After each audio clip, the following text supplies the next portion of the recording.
Hi, everyone. I'm Beth Ribet, the Director of Repair and the host of the Civics Project. And I want to thank those who are joining us for episode 23 on filibuster. Before we begin, I'd like to proceed with a brief land acknowledgement. Repair acknowledges the Tongva peoples as the traditional land caretakers of Tovangar, the Los Angeles Basin and South Channel Islands. And we're grateful to have the opportunity to work for the Turaja Tone, the indigenous peoples in this place. We pay our respects to Hanukvatam, the ancestors, Ahihiram, the elders, and Eohinkam, our relatives and relations, past, present, and emerging. And as noted, today's focus is on the filibuster. Most of you, I think, will already know something about what the filibuster is, but for anyone who doesn't, I want to just offer the brief definition that the filibuster is the practice of delaying a vote in a legislature by long speech making. So using basically unlimited or lengthy debate or speech making to prevent a vote from taking place on legislation.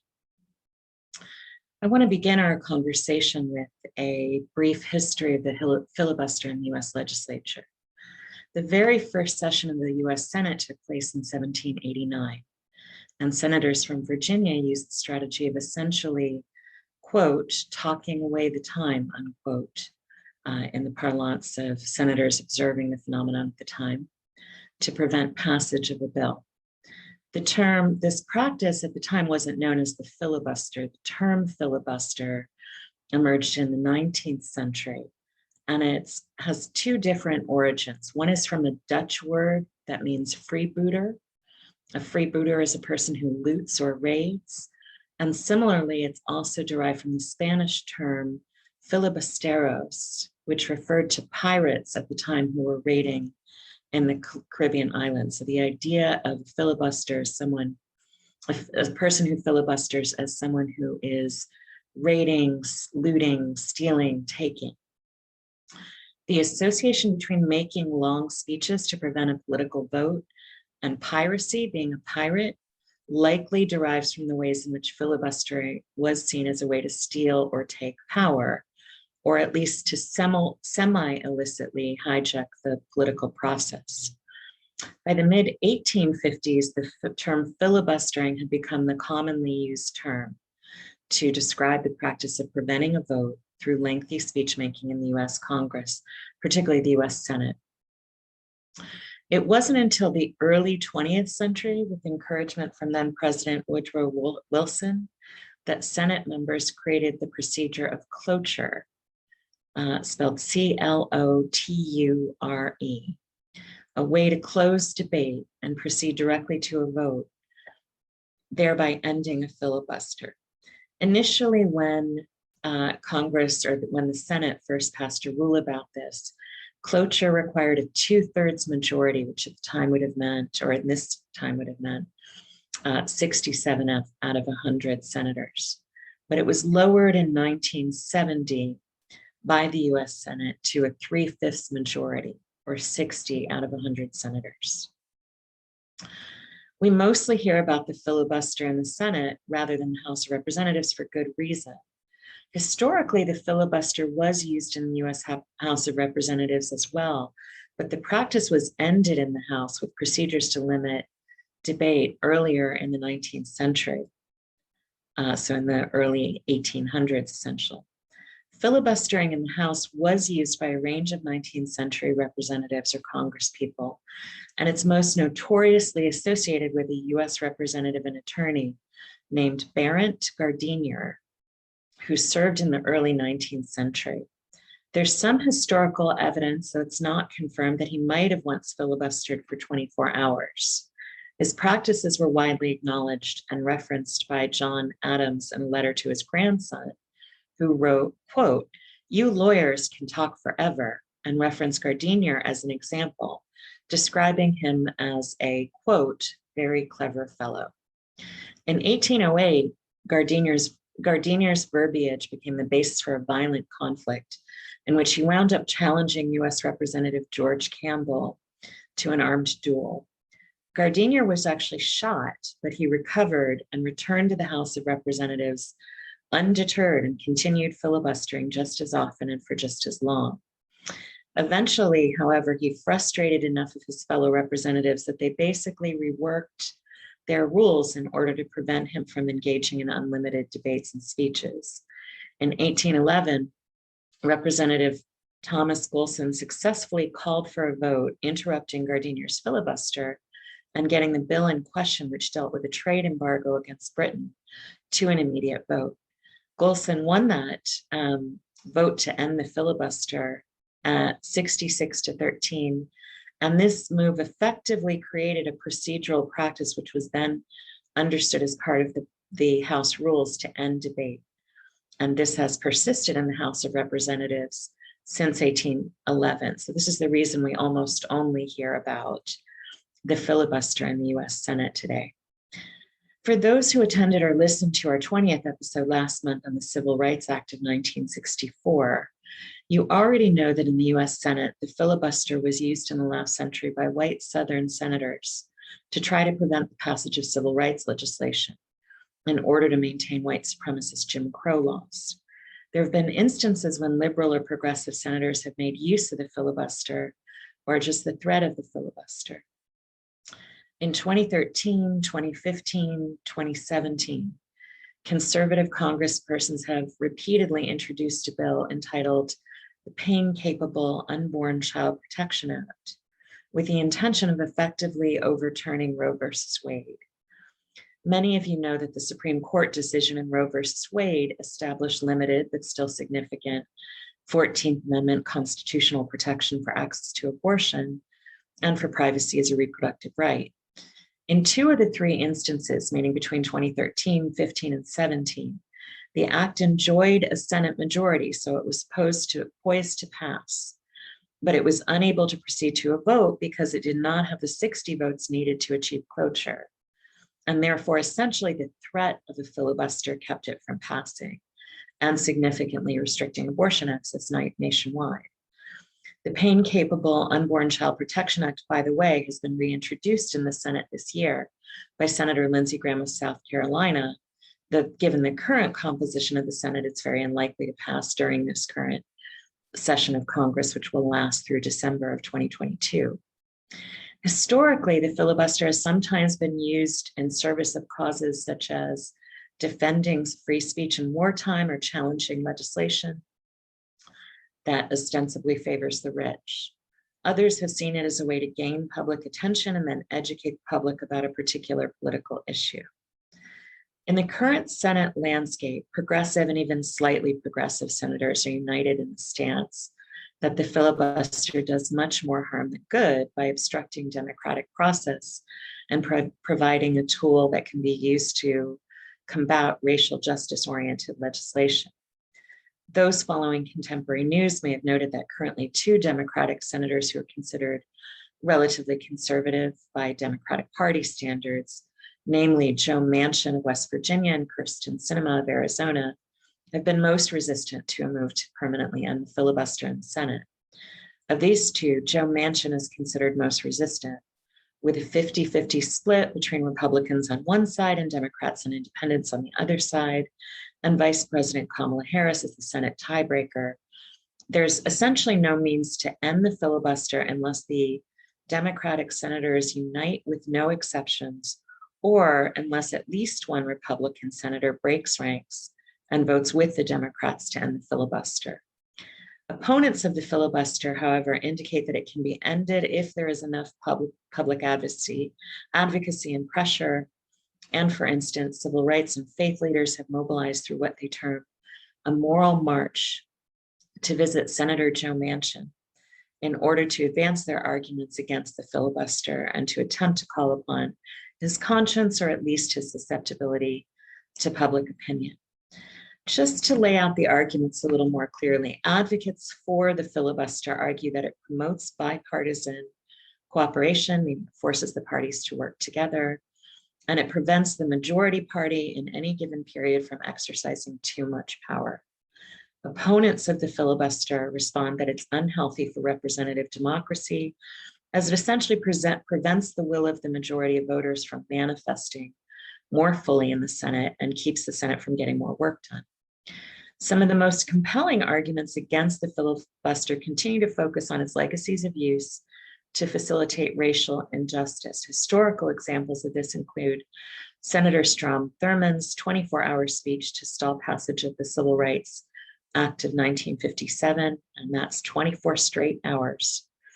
Early 20th century filibustering to block any legislation challenging white supremacy eventually resulted in the 1922 US legislature being publicly termed the Do-Nothing Congress, as the filibuster was used to block anti-lynching legislation. The National Association for the Advancement of Colored People, the NAACP, commented in publication that anti-lynching legislation, quote, was not killed by a majority vote, but was lynched by a filibuster, close quote.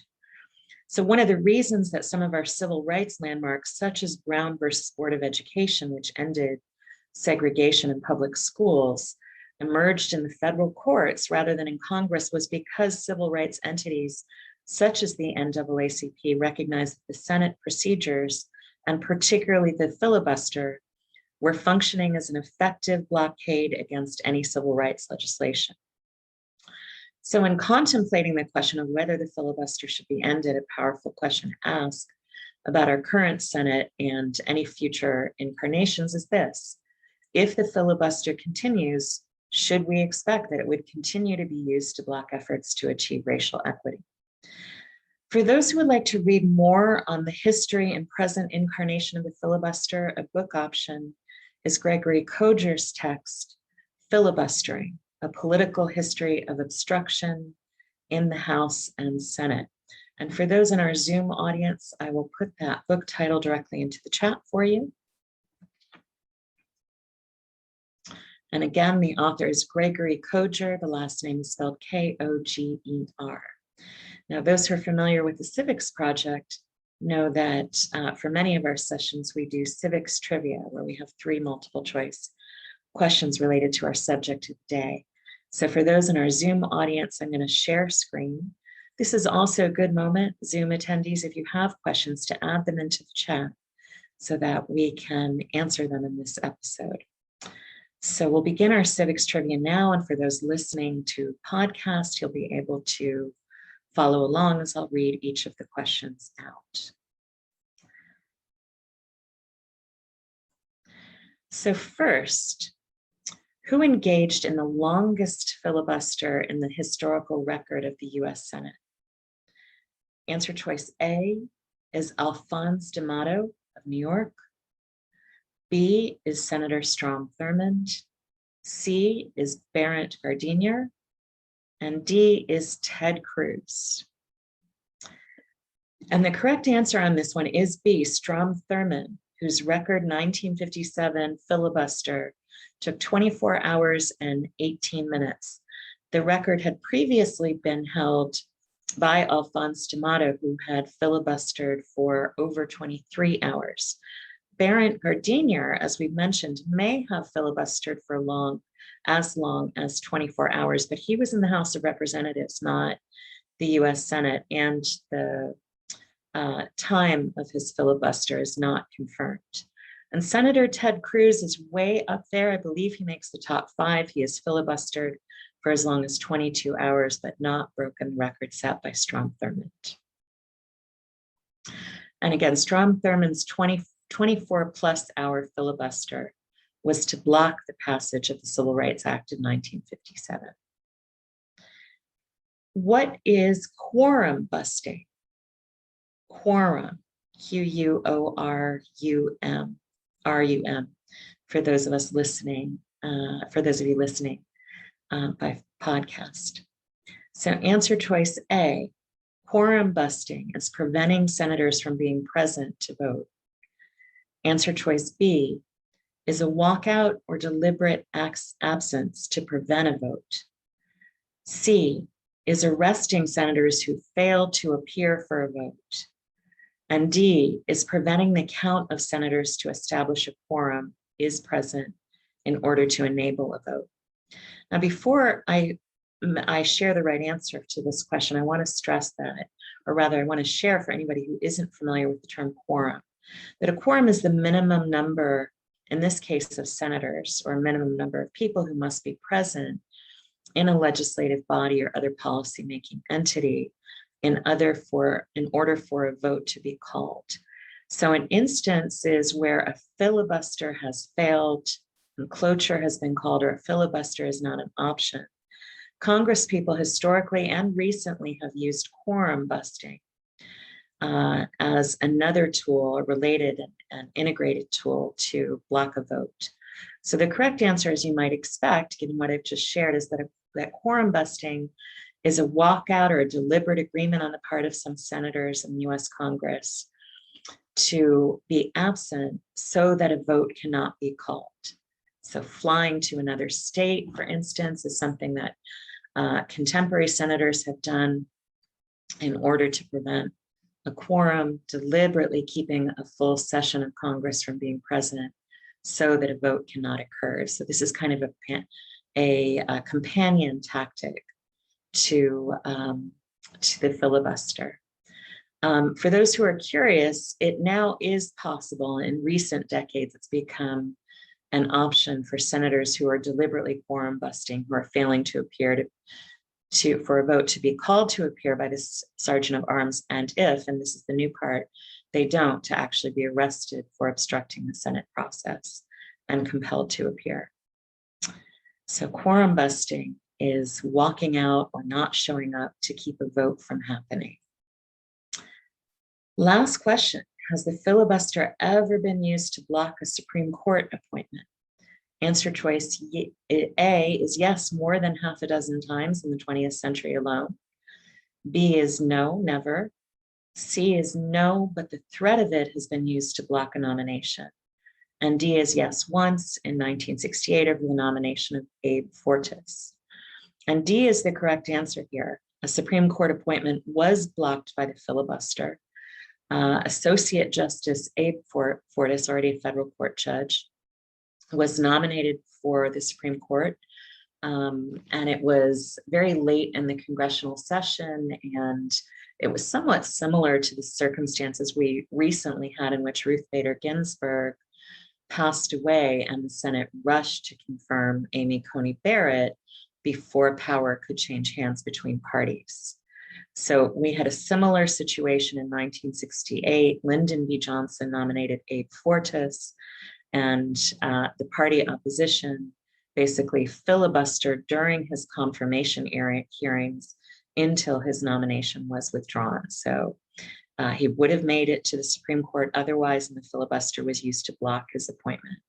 And it raises the question, we'd have to see what members of the Democratic Party would say. You know, technically they could have done the same thing, for instance, to block the appointment of Amy Coney Barrett. And I haven't heard anyone comment on what inhibited them, whether it was a sort of moral or ethical concern or some other political imperative from taking action to block her appointment.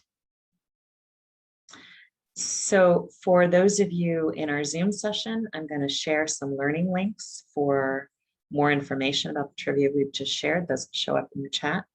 And I also today want to share a book recommendation for those who'd like to learn more about the subject. Oh, I already did. I'm sorry, folks. Gregory Koger's text, Filibustering: Political History of Obstruction in the House and the Senate. I want to invite folks back next week for our upcoming episode on Social Security on August 8th. The Repair Student Intern team will be back to lead the Civics Project on August 15th on the subject of public schools. We'll be back on August 22nd to talk about the subject of domestic terrorism as a term in US policy and particularly security policy. And on the 29th to talk about the colonization of Puerto Rico as a US territory. And we'll be joined on the 29th with Nicole Hernandez of Puerto Ricans in Action. So I hope lots of you will come out to hear her in August. And we have already confirmed our first session in September. On September 5th, we'll be joined by Dominique Nong and Edgar Ibarra Dominique is with the Children's Defense Fund, and Edgar is a survivor of youth incarceration and a really wonderful activist, and will be coming to join us to talk about youth incarceration on September 5th. As always, you can find live registration links for upcoming events on our Eventbrite registration page. For those of you who joined us in Zoom, you'll see the link to find more events in your registration confirmation. We'll also send a follow-up. For those of you listening on podcast, the live registration link is in the podcast episode description. So I want to thank everybody for joining us. And we will reconvene next week. And for those of you with us in Zoom, hang out for a few minutes if you would like to ask questions. Thanks, everyone.